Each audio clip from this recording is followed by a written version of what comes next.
Isang lalaking nasa drug watch list ng PNP ang pinagbabaril ng riding in tandem criminal sa Malanday, Marikina kagabi.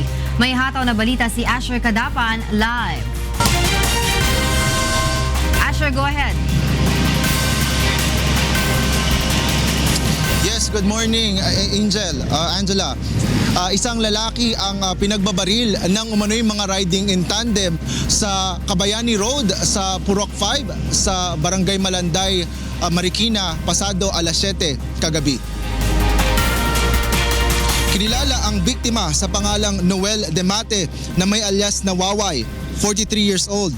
Ayon sa otoridad, nakatambay lang umano ang biktima nang dumaan ng mga di pa nakikilalang mga nakamotorsiklo at pagbabarilin ito. Positibo naman itong tinukoy na kasama sa drug watch list bagamat iniimbestigahan pa ang tunay na motibo ng pamamaril sa biktima. Angela, inaalam pa rin ng mga otoridad kung may koneksyon ito sa mga tatlo pang magkakahiwalay na insidente ng pamamaril sa nasabi ring barangay. Ilang minuto lang ang pagitan sa pangyayaring pamamaril sa biktima. Balik sa iyo, Angela.